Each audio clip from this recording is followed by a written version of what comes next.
Good afternoon, and welcome to the October 2018 Community IT Innovators webinar. Thank you for joining us for today's webinar on Security Incident Response. My name is Johan Hammerstrom, and I'm the President and CEO of Community IT and the moderator for this series. Before we begin, just want to tell you a little bit more about our company. Community IT is a 100% employee-owned company. Our team of nearly 40 staff is dedicated to helping nonprofit organizations advance their missions through the effective use of technology. We are technology experts, and we have been consistently named one of the top 200 managed service providers in North America, according to MSP Mentor. Today, it's my great pleasure to welcome our Chief Technology Officer, Matthew Eshleman, who will be the presenter for today's webinar. Hello, Matt. Hello, Johan. Thanks for the introduction, and it's good to be back following up our webinar last month on encryption with this on security incident response. I think there's going to be a lot of great content covered today, and I'm really looking forward to getting started. Great. Thank you, Matt. One last note before we begin. If you have any questions for us, don't hesitate to send them in at any time. We do our best to answer all questions during the webinar, and you can use the chat feature in GoToMeeting to submit your questions. And we will also be sending out a link to the recording and slides after the webinar today. So let's go ahead and get started. So for our agenda today, we'll be covering a couple different things. We'll start off by just some basic definitions in defining what we mean when we talk about breach as kind of the precipitating event for a security incident response. We'll talk a little bit about kind of the security background and the environment that we find ourselves in, is that is influencing the approach that we're taking. Talk a little bit about compliance, as that is a big driver that will impact the security response. And then we'll talk through our security incident response checklist. So this is going to be a pretty practical guide on how we think of security incident response. And so we'll talk about our own process and practices, and then relate that for organizations as they think about their own response and capabilities or requirements.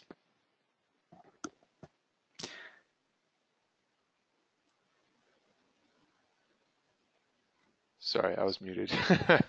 Thank you, Matt. That's great. I think the first question to start with is, what is a breach? Yeah, so what's a breach?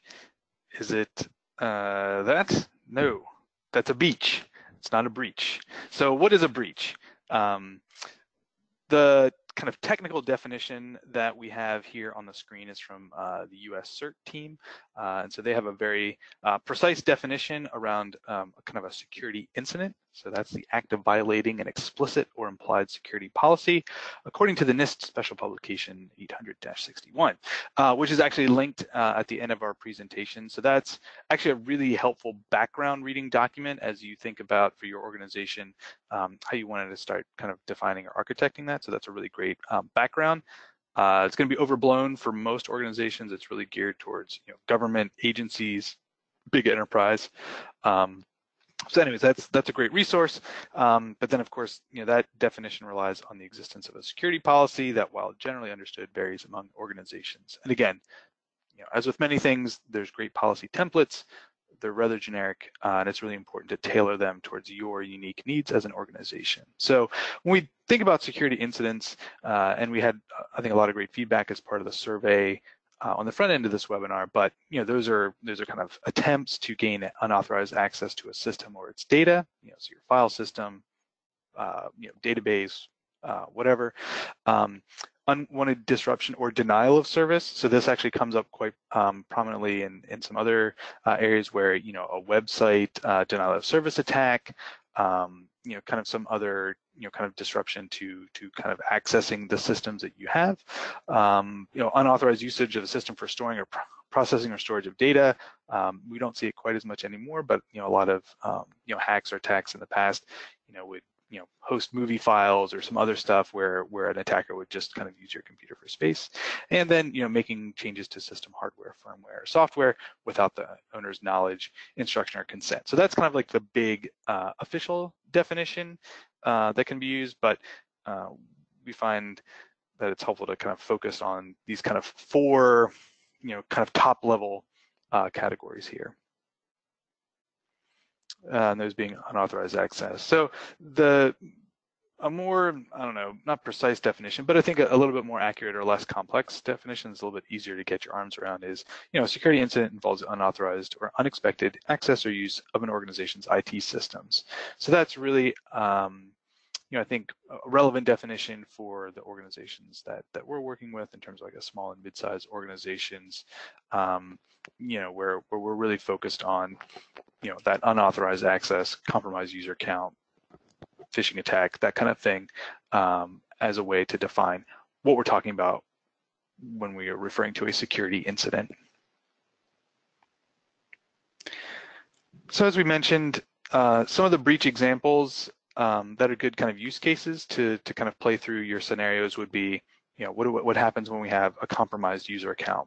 What does that mean for us as an organization? Is that, what if that compromised user account is an intern? Do we have a different approach as if that compromised user account is our CFO or maybe our CEO? Breach examples could be malware on a computer, either used to steal credentials, encrypt data, steal information. Again, there's another vector. What is our response? What risk does that place on us as an organization? Ransomware in a file system, again, maybe 2 years ago, this would have been kind of the #1 concern. Maybe a little less common this past year, but still a very real and very damaging example of a breach where you lose control of your data. Maybe nothing left, but you don't have access or control to your data. Forwarding emails or files outside of an organization. This is actually an attack scenario that we're seeing quite frequently when we have compromised accounts, and then we notice that email is being sent to forward to some random Gmail address that's outside of the organization. So maybe a password's been reset. That attacker no longer has persistent access, but they're still receiving information. Again, unauthorized access to a database, particularly for those organizations that are maybe doing donation processing. What risk does that present? And then your public-facing website. What happens whenever that is either defaced or manipulated without the knowledge or consent of the organization. I heard a story, Matt, about basically it was a large company that it was a manufacturing company, and someone hacked into their system. They weren't aware of it, but they basically found a spreadsheet, an Excel spreadsheet, where they stored all the routing and account numbers for all of their suppliers. And they basically changed those numbers without anybody noticing, so that the manufacturer would, they thought they were paying their suppliers for all the raw materials they were buying. And it turns out all the money was going into, overseas accounts. And it was many months before they realized what had happened. And they only found out because their suppliers weren't getting paid. And, it was a sort of a big mess. So I think, the unauthorized access to a database can be that database could be as simple as an Excel spreadsheet, that you're storing sort of critical financial information on. And it just goes to show the extent to which, organized crime is behind hacking now, and the extent to which it's become rather sophisticated in its in the objective that it's trying to achieve, which is really, getting money. Yeah, and I think that's a great example that I think that highlights the risk to organizations. It's not just, hacking is something that, is going to be targeted at somebody else that's maybe has more resources. I think, any organization, is going to have some financial processing. I think we certainly see that with all the, spear phishing emails that are going to CFOs and accountants and accounts payable people. But again, if they can get into your system and maybe update some spreadsheets that include that payment information, then that's even better than having to talk to somebody. And again, I think it shows, just the level of importance of securing your systems, maintaining the integrity of those file systems, and kind of understanding, what's happening on your network. And we have, some other security presentations that we've talked about that topic in terms of defending your network in more depth. So I encourage you to reference those as well. So yeah, let's go ahead and go on and talk a little bit more about the security landscape that we're facing. Mm-hmm. So as the first point here is that, a data breach can almost be assumed at this point.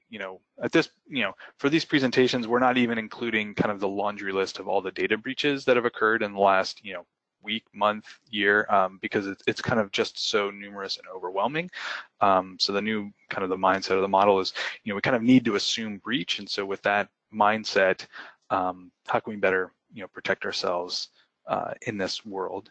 I think there's, along with that kind of drumbeat of data breaches, I think there is a higher expectation of privacy and security, from the stakeholders, as a consumer or a member of an organization, I'm entrusting them with information about myself. And so I do have, a high standard for expecting that information to be kept private. And that, I think, flows into what we're seeing as increasing external policy requirements, that are going to be applicable, very broadly. So GDPR, is currently the European regulation on general data protection, and, is kind of applied to all organizations. And that touches, organizations not only that are based in the EU, but also organizations that are here in the US that deal with EU data subjects, either being people that live in the EU or EU residents that reside elsewhere. So that's, I think, has increased the compliance playing field. We have HIPAA for those organizations that are doing healthcare, PCI compliance for organizations that are dealing with any type of credit card process. So there are these external policy compliance requirements that are established, and I don't think we're going to see that compliance standard lowered over time.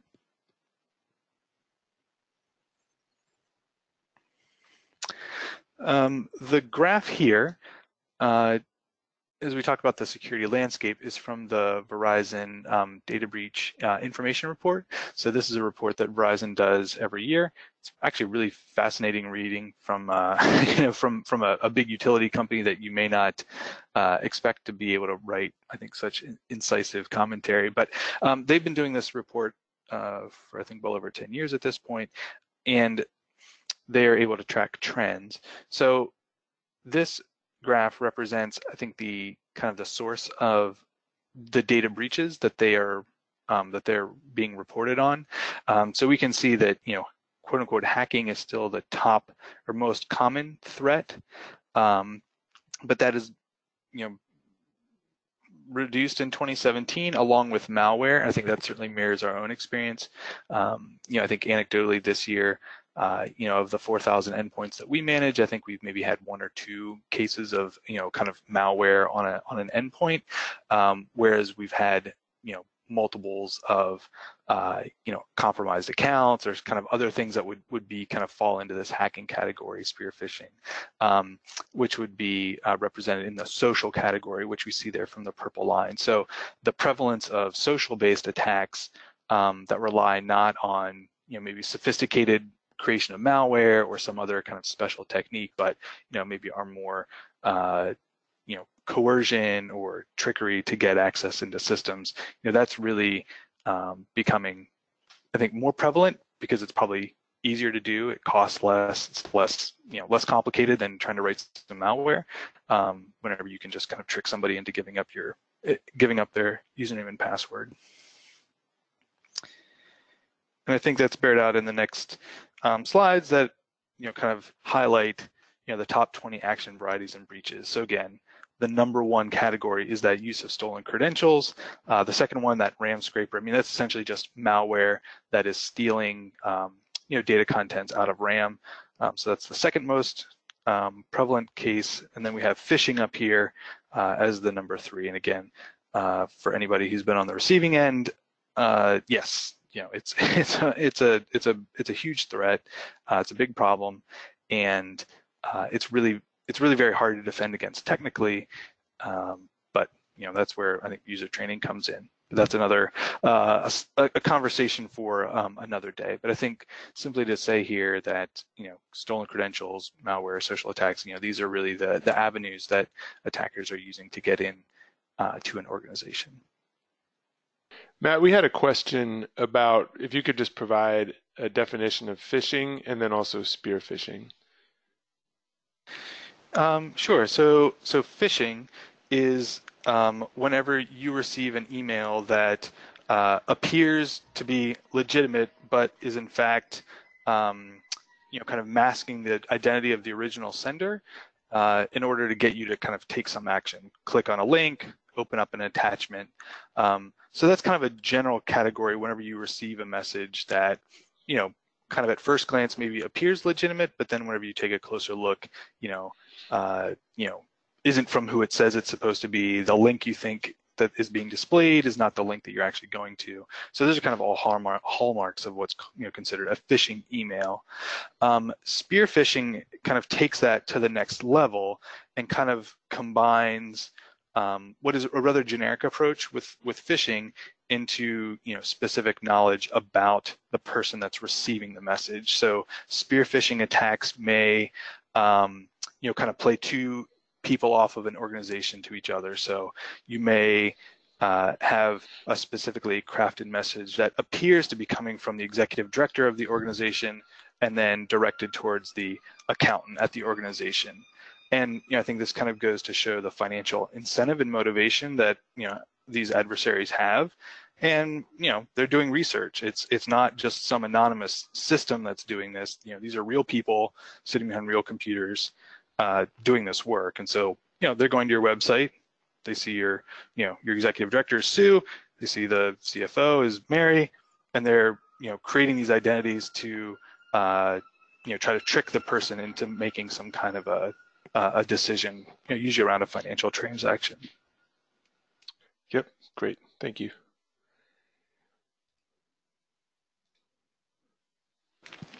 I think the other hallmark that we're aware of in a kind of the security landscape is just how quickly these attacks move. So this is from the Crowdstrike, their global threat report, and so they observe. So Crowdstrike is a vendor that makes kind of next gen endpoint detection response software, and their analysis says that from the point when you have a compromise on the network, somebody clicks on that malicious link that installs some malware on their systems, the adversary is moving laterally within that network under 2 hours. So it means that from the time that somebody clicks on something and something kind of bad happens on one computer, you've got less than 2 hours to kind of try to evict that person from the network before they start working and spreading throughout the network. So so detection at this point is kind of in the weeks and months category, while the adversaries are kind of getting started within a couple of hours. Mm-hmm. Yeah. So I'm going to talk about this slide.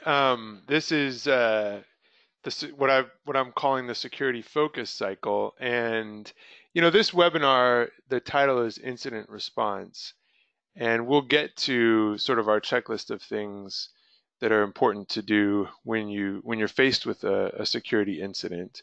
But I think in the same way that if we did a webinar on disaster recovery, we would start by talking about what you can do to prepare for the disaster and not just launch into, well, here's what you need to do now that the disaster has happened. And I think you can think about security incidents in the same way. It's really important that your incident response begins now, before you're actually faced with the incident. And it's kind of a combination of human nature and just all the other priorities that we have in our organizations. But it's pretty common for security focus to follow this chart on this slide, where there's very low focus on security until an incident happens. And the incident may be, that the ED's email account has been hacked, or it's been discovered that someone is, doing a living off the land attack. They've embedded themselves on the network. Someone in the organization has made a wire transfer that they shouldn't have made. Something happens that brings security into focus. And it could be that the files on the network have been encrypted. So there's an immediate pain that the organization is feeling. And when that happens, the immediate response is make the pain go away, whatever it takes. How can we get the infiltrator out of the email account? How can we, remove them from the network? How can we restore our files? How can we get our money back? That's kind of the immediate reaction. And then once the immediate pain goes away, there's a period of time, and it could be a couple of days, it could be a week or two, it could be a month even, where there's sort of a general sense that, well, we need to make sure that this doesn't happen again. But then after that, there's inevitably a return to the status quo. And so it's really important in preparing for incident response that an organization's security focus be ratcheted up in advance and sort of be maintained at a high level throughout. Because if that doesn't happen, then you're just putting a Band-Aid over the solution, and it's only a matter of time before there's another security incident. And I think also importantly, you may be making the immediate pain go away, but that's not the same thing as responding effectively to the security incident. So the first step really in responding to a future security incident is developing and creating security awareness now. So security awareness begins with, all of these things. Do you want to talk through this, Matt?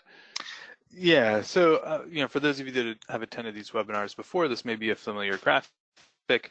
I think this is kind of representative of our view of all of the elements of a kind of a successful security plan, one that's rooted in written and updated policies. From there, we can build on security training and awareness. These are kind of fundamentally people issues. Kind of building on that, we want to have the pillars of strong passwords, working antivirus, a backup and disaster recovery plan, and then a patching strategy. Kind of then, once you get those foundational things, then it may be appropriate to look at encryption as part of your security plan, and then layering on some predictive intelligence or kind of AI tools on top of that. But, fundamentally, things are rooted in a policy and procedures approach. Yeah.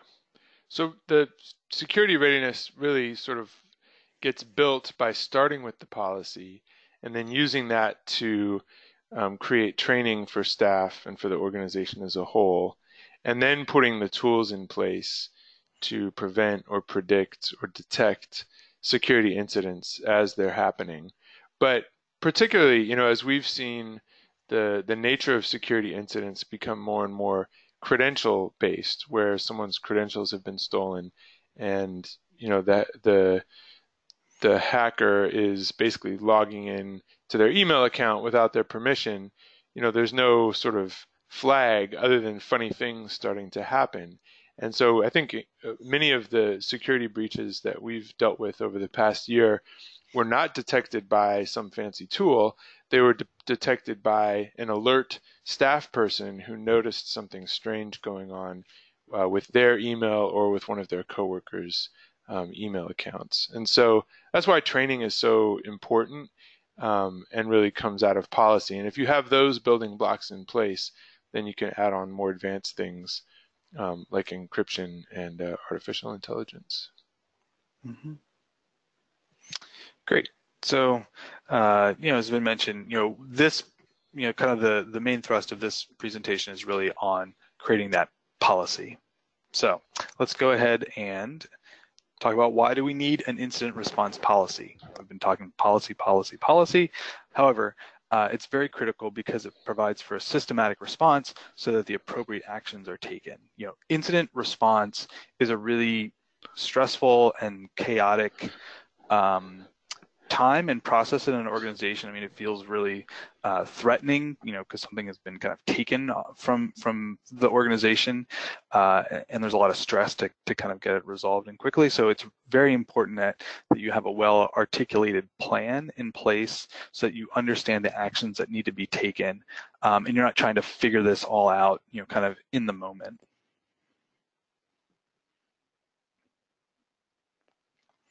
And again, we want to move away from kind of a knee-jerk reaction to a deliberate response. So the process that we're going to talk through, will, I think, help build that framework for you and your organization to really think through, what are the systems, that are in place, what are the risks, kind of what are all these elements that we need to consider beforehand, because we know, kind of going back to the beginning of our presentation, that we actually need to assume breach. We know something bad is going to happen to us. We're not going to just stick our head in the sand and just kind of, ignore it. Something bad is going to happen. So how can we make sure that we're protected and have a good process in place to respond? So these or what we would consider the 5 elements of an incident response policy. There are going to be some template resources that are provided as links at the end of the presentation that kind of can fill out some of this in a little bit more detail. But these are the 5 common elements that you'll find in most of the templates that are out there. The first one is to define the stakeholders, and so we'll talk through that in a little bit more detail. So both from what it looks like for you and your organization, and then also what it looks like for us as a service provider being responsible for technically responding to these breaches. You want to have a way to categorize your risk. Again, since you've already should have a information systems list or database or some way of articulating all the systems that you have, that's a great place to assign some risk levels. What are the critical systems? What are systems we're not, aren't not as concerned about, don't need to be in that bunker mentality. And then talk about what are those response steps? Like, what are we going to do whenever, executive emails get compromised? What are we going to do if file server gets compromised? What are we going to do when our database gets compromised? That can be informed by your reporting requirements. And so this is a kind of the legal compliance component. So we are not lawyers, nor do we pretend to be, even in webinars. So this is something that is critical for you to work with your legal counsel on, to understand what your obligations are from a legal standpoint, if and when your organization does experience one of these issues. And then finally, incorporate the lessons learned. As we've built up our incident response plan, it's definitely undergone, multiple revisions, and it's something that we do, kind of after responding to each breach, to make sure that we're updating our systems and processes and make sure that we're incorporating the new lessons that we learn from every response, so that we have a really thorough and systematic response when responding to issues. So when it comes to incident response, here at Community IT, the stakeholders at Community IT, whenever we're in the response role, it's pretty straightforward. We have 2 roles. We have a client communication role, and then we have a technical lead. So, we've found it really helpful to segment out those roles so that the person that's in communication with the client is able to focus on the client communication, kind of managing the response, and then we have a separate person or team of people that are involved in the actual technical response. So we want to keep those people focused on the technical work, and then have a dedicated person focusing on the client communication. So at Community IT, we just have a kind of a 2-tiered technical response. For an organization that is on the receiving end of a data breach, there could be a number of different players. So the primary contact or the business that maybe is working with the IT partner, your legal counsel should or will likely need to be involved. They may be able to free up funds to respond to breaches. They may want to handle the communication between your organization and your IT provider so that those communications are privileged. The business system owner of the system that's been compromised will probably need to be involved. You may have a board reporting requirement that may be part of that. And if you're an organization that has HIPAA compliance or maybe other compliance mandates, you may even have this compliance officer role that would need to be involved. So again, may be unique for your organization, but then it's important to articulate all of the different roles that are going to be involved as part of a security incident response.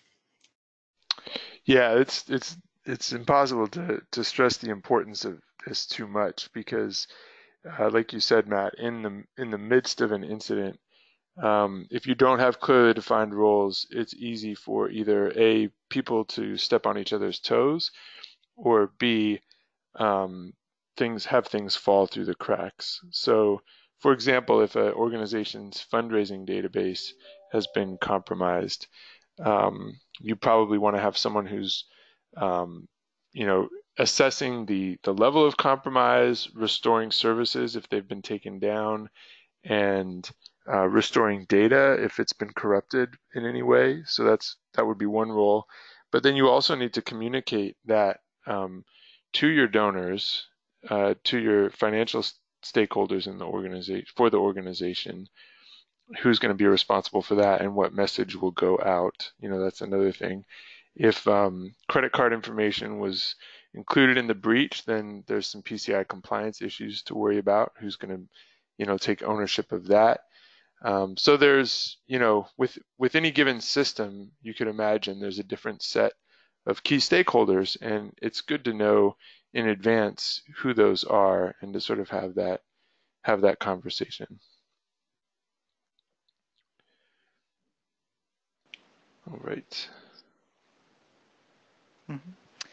Yeah, so I think picking up on what Johan was saying in terms of different systems having different stakeholders, there's also would be different levels of risk associated with all of these. There could be risk to operations and productivity. So maybe it is just hey, we can't get access to these files because they're they've been cryptoed, so that could just be an impact to operations or productivity. It could be a risk to privacy in terms of data being publicly exposed, and then again you could have compliance risks associated with maybe credit card numbers being taken or personally identifiable information. So each system, in addition to having perhaps unique business owners, will also have a unique risk profile. Again, defining that upfront can help inform your incident response practices whenever, if and when that system does get compromised.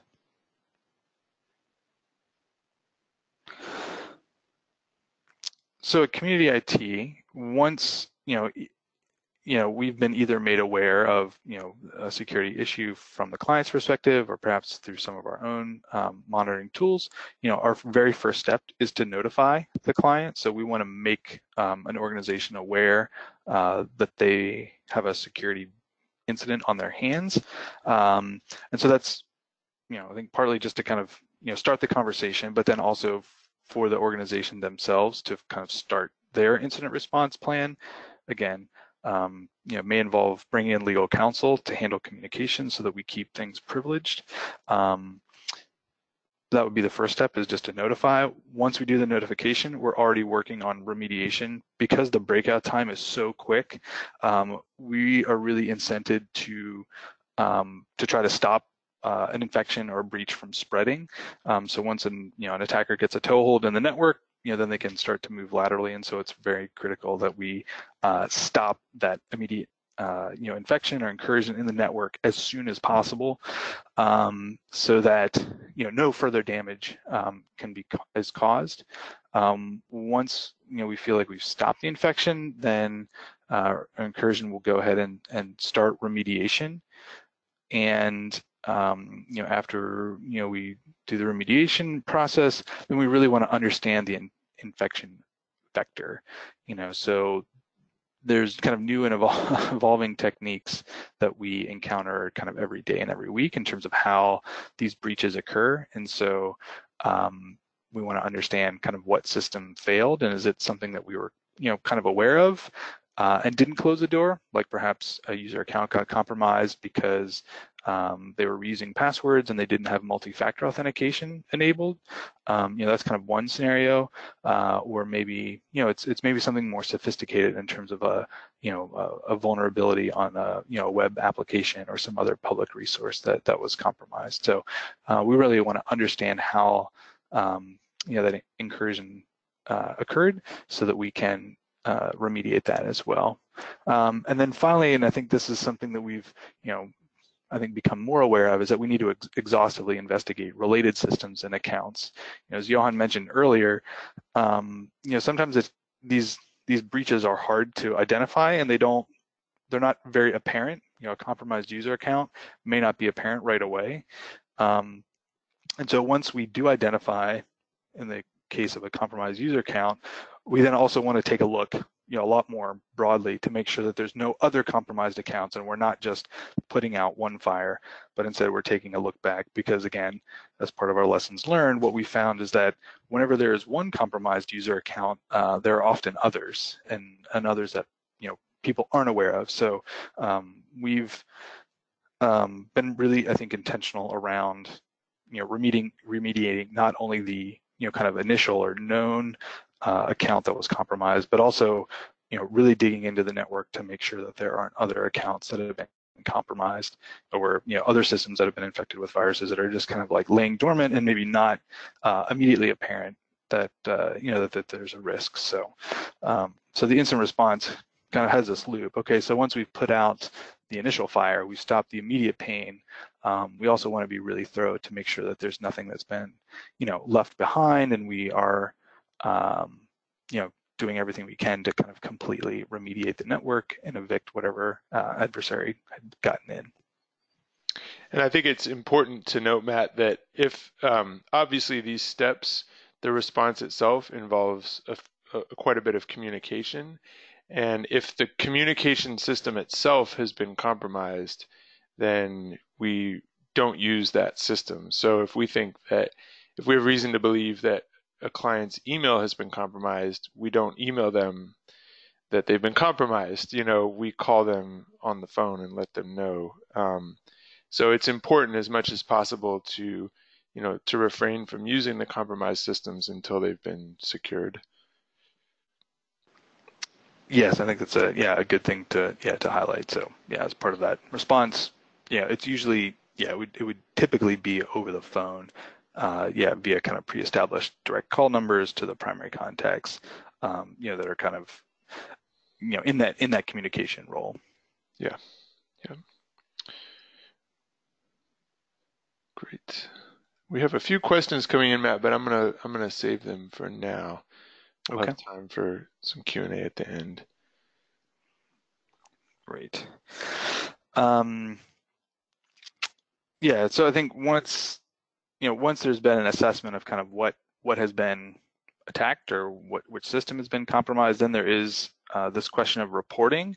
So kind of we, in our role as technical kind of response people, we're not doing reporting, but it's kind of the organization's responsibility. And again, this is driven by an organization's compliance and legal policies, and again, potentially handled by legal counsel.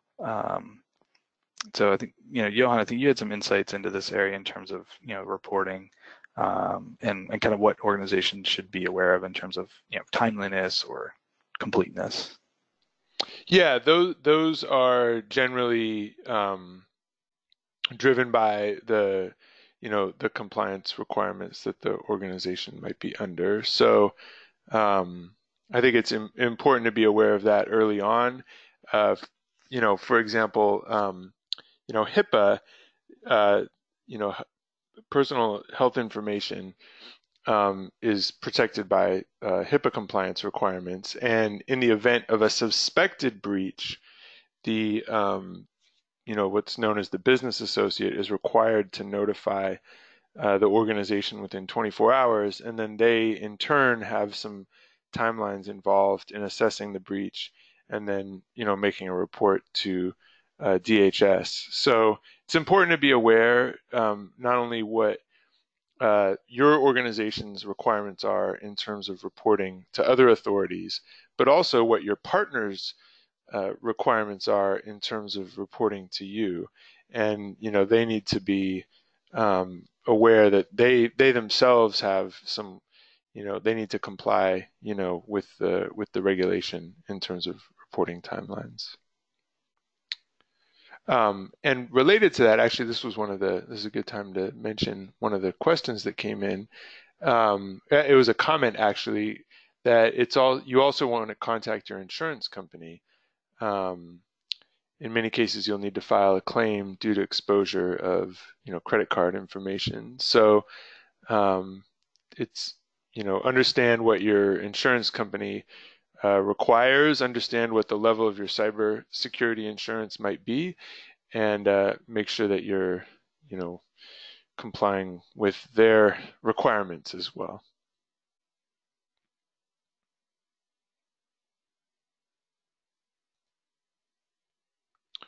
All right.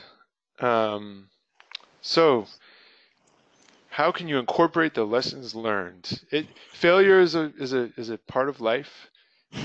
We all get to experience it, unfortunately, from time to time. But if we can learn from our failures and our mistakes, then we can improve. And ideally, if you recall that security chart I showed you, hopefully at the end of some painful experience, your level of security focus has gone up a little bit. Mm-hmm. Yeah, and I think that's a lesson that we have learned, is that while incorporating good security practices can be a big ask, whenever there's kind of a low sense of urgency, in the aftermath of a security issue, there's often a lot more willingness to adopt security controls and improve the organization's posture. But if you wait too long, a lot of that sense of urgency goes away. So it is important, I think, to incorporate these lessons learned from from responding to one of these incidents relatively soon after that, that the fire has been put out, so that that feeling is fresh and there's still, that incentive to act. If you wait too long, we kind of tend to fall back into a slump of kind of out of sight, out of mind. So, so some typical lessons learned, after a breach would be, just update that system's inventory. Maybe a new system, had been added by marketing, and maybe that got compromised. We weren't really aware of it. We weren't aware of the impact to the organization. We weren't aware of the risk profile. So let's go ahead and review all the systems to make sure that our systems inventory list is up to date. We have an adequate risk profile. We've got an assigned business owner. We kind of know what's going to go on there. Maybe it's a good time to implement multi-factor authentication. I can't let one presentation go without really touting this as a very effective way to reduce a compromised account, would be to implement multi-factor authentication. So hey, remember how painful that process was when we had to remediate those accounts? All right, we're going to use this as an opportunity to improve our security by implementing multi-factor authentication. And then, hey, let's go ahead and edit our incident response policy. Maybe we have a new technology support provider. Maybe based on their incident response, maybe we need to find a new technology support provider. Maybe our legal counsel has changed. So let's go ahead and use this as an opportunity to update that response policy so that we're in better position to respond the next time that something like this is going to happen. Yep. So in terms of action steps and kind of what you should be thinking about doing as you kind of move away from this webinar, is let's go ahead and spend some time in the next week to review some of the incident response templates that are going to be included here at the bottom. So there's the very thorough NIST document that that I think provides a really great depth of information and a really great framework, but it's immense and kind of overkill. And then there are some other ones from SANS and also Thycotic, which is a security vendor that we use for our privilege access management software, has a I think a really solid template that can be used as a baseline for your own organization's unique needs. I think understanding compliance requirements, maybe that should have been the first thing, but understand the actual legal framework for your organization. do you have mandated reporting? Do you have GDPR compliance requirements? Do you have PCI compliance requirements? Do you actually understand the level and mandates that imposes on your organization? How may that change your security response policy? And then finally, talk to your IT partners. Unless you have a very large in-house IT team, it's likely that you will want or need an external IT firm that has expertise in this area and that can provide you kind of a high degree of confidence that an issue has been resolved. So, and they may be different in multiple partners to handle the systems that you have at your organization. So I think those are really three fundamental steps to consider doing in the next week. Review the templates if you don't already have something in place already. Understand your compliance requirements to make sure you've got a good understanding. Maybe your reporting requirements are non-existent, or maybe you just have a good faith, you'll just have a good faith response if your organization is compromised. But it's important to understand those requirements ahead of the process instead of after the fact.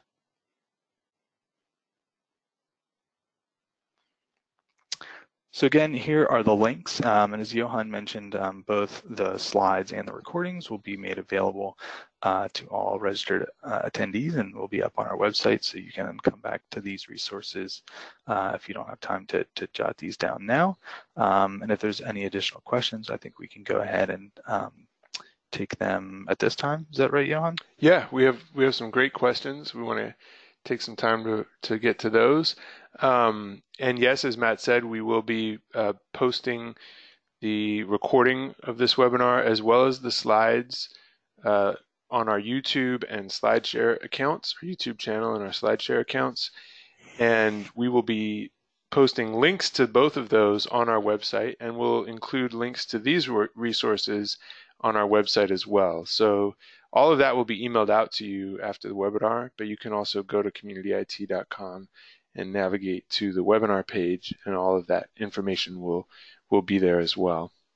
So let me, we'll work our way back through the questions. So there was a question as to whether or not bots can be used to install forwarding rules to a compromised email account. So there was this organization had an email account in Office 365 that was compromised.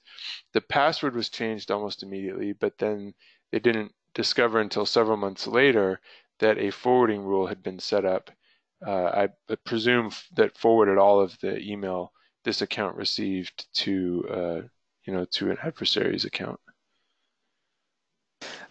We've encountered a number of cases where yes, there were strange forwarding rules established, and the user didn't kind of remember or kind of identify any kind of specific account compromise. So I don't, I think a username and password combination would have had to be made kind of public at some point for that to happen. I don't think simply by clicking on some kind of a malicious link that an auto forwarding rule would be created. However, I don't want to kind of rule out anything.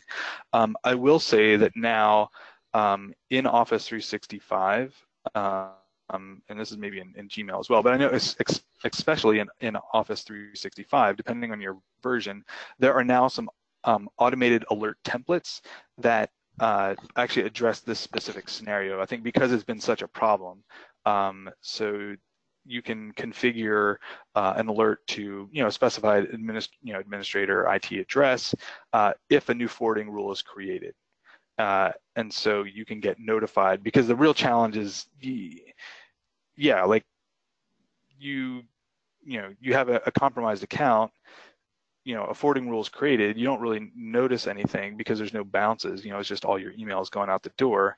And even if you change your password, even if you turn on multi-factor authentication, that forwarding rule is still in place. So in Office 365, there's some actually really handy PowerShell commands that you can run that'll comb through your entire directory and return any forwarding rules that are in place.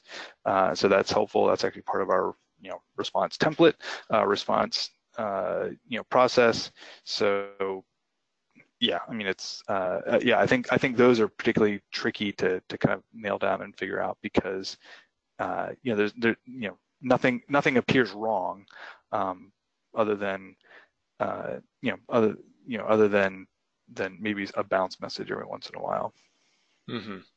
I think it also speaks to, earlier, and you talked about sort of early on in the incident response process, assume the worst. If you discover that your credentials have been hacked, if you discover that someone has access to your email account, assume that they've taken all of your email. I mean, and that's, very stressful and frightening to assume. But I think you have to assume the worst. Assume that they've found ways to compromise your email. These forwarding rules are a great example of that. And that speaks to the need to do a thorough and exhaustive, search of your, of all of your systems to see what sorts of, exfiltration methods they may have put in place to continue, essentially breaching the system even after they've been denied direct access to it. So that's an important step to take. It sort of leads into the next question, which has to do with encryption. And I'll mention at the outset that, Matt, you did a great webinar on encryption back in June. And anyone who didn't get a chance to attend that webinar, I strongly encourage you to go to our YouTube channel, go to our website, and find it, because it really was a great sort of primer on encryption and how it works. And I think encryption, is still considered to be sort of the final frontier of effective security. So even if someone gets access to, let's say, your Dropbox account, if you've encrypted all of your files on the Dropbox account, then they may have all the files, but they're going to look like gibberish to them because they're encrypted, and you're still the only one who has the key to decrypt those files. But the question is that when you add encryption hardware, does the hardware make it more difficult to connect devices together, like routers, printers, cable boxes, etc.? And I think more broadly, encryption always involves sort of a trade-off between security and inconvenience. And what's your sense right now, Matt, of where the right place to draw that line is? So I think there's a lot of different places, and I think when we're talking about encryption, and there's a lot of different standards, and I think places where encryption can be applied. So I think there's different scenarios for different cases. I think so. So just on your website, most websites now encourage the use of HTTPS as opposed to HTTP. So that kind of ensures the integrity of the communication between you and a website. There can be encryption for your computer. So for either File Vault for Mac or BitLocker for Windows, ensures that the contents of the disk are encrypted. So if that disk is taken, if your computer's stolen and somebody takes the hard drive out and puts it in another computer, you can't read it. And so so I think in those cases, in terms of and then in email communication, so a lot of the big email providers are now encrypting the tunnel between themselves whenever a message is sent. So in Gmail, you'll notice this, or in Office 365, so messages are sent essentially through SSL, or TLS is the actual encryption standard. But so email messages, the tunnel is encrypted, and so that doesn't carry any additional necessary configuration overhead. We are starting to see BitLocker or desktop encryption become a lot more popular because there are now tools in place that make it relatively fast. There's not very much overhead associated with it, and a lot of the encryption is handled actually by a special chip that's on the computer. So that may add a few dollars to the cost, but is rather inconsequential. And then I think once we get beyond kind of encrypting the actual devices, encrypting the communication, then we're talking about encrypting the data within a system. And so that can add some overhead, but again, there are pretty sophisticated tools and technology that a lot of the providers are making available that allow you to encrypt columns or data, in your SQL database, for example. If you have a need to store, date of birth, medical information, you can encrypt those fields so that that information is not readable if it kind of leaves the trusted system. Yeah, and I think when it comes to your data and your information systems, there's really not a one-size-fits-all approach. You have to think about some of your data is very sensitive and needs to be highly secured, and you need to make accessing it as inconvenient as possible.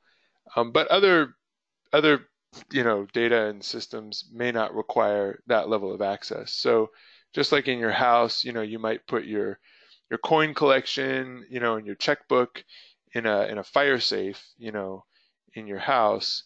Well, it's hard to get to those items. You wouldn't want to put, your TV remote control in the fire safe as well, because every time you wanted to turn on the TV, you'd have to unlock the safe, and that's annoying. It's the same is true for your data. Some of your data, it's probably worth putting a lot of barriers to accessing it and making sure that it's really secure. Other, aspects of your data probably doesn't matter too much. I think increasingly with email, it's probably best to assume that email is a compromised system. And if you have some information that really needs to be secure and confidential, that you don't transmit it by email, or that if you do, you use sort of a native encryption system so that you can ensure that if your email gets hacked, all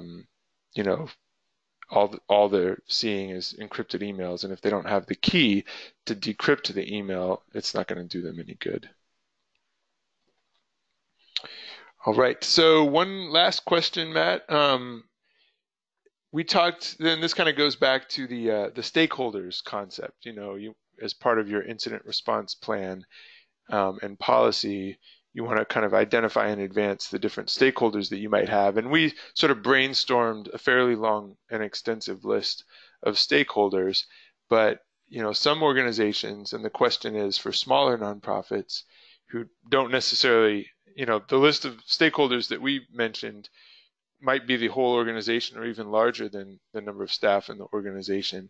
What do you recommend for smaller nonprofits in those cases?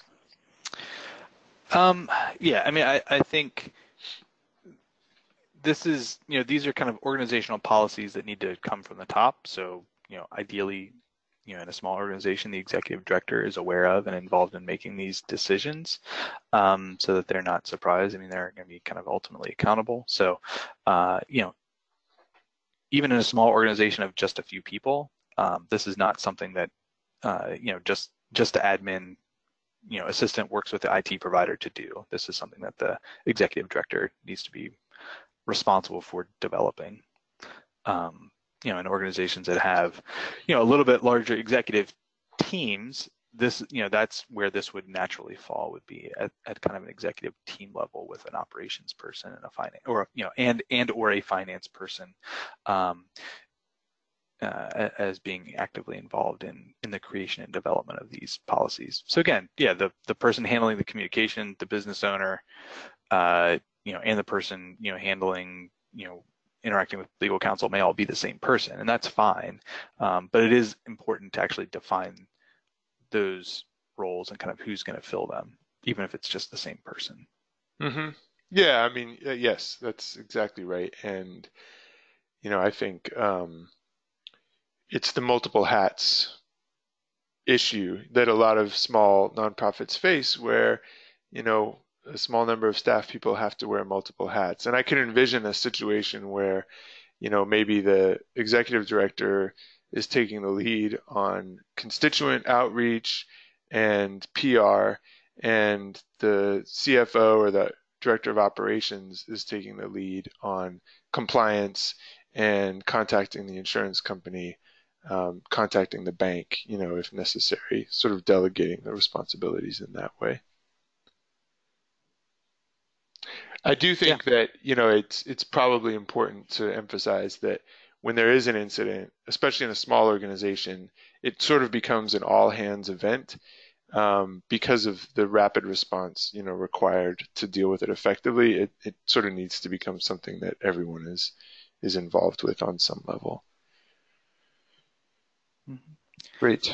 All right. Well, thank you, Matt. Before we go, I want to just mention that this is actually our last webinar, the last community IT webinar of 2018. We always take a break in December, but we will be back in January of 2019. And next month, our partners at Build Consulting are going to be presenting the final webinar of 2018, which is going to be on selecting nonprofit software.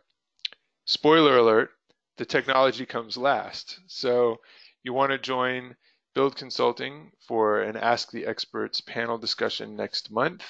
And just a quick program note, that is going to be on the second Wednesday of November. We decided not to do it the day before Thanksgiving at 4 o'clock. So anyways, be sure to sign up for that. The second Wednesday of November, November 14th at 4 o'clock. All right. Well, thank you, Matt, for your time. This was great. And I wish everyone out there, I guess, a happy Halloween. Have a good month. And we look forward to you joining us next month. Great. Thank you. Take care.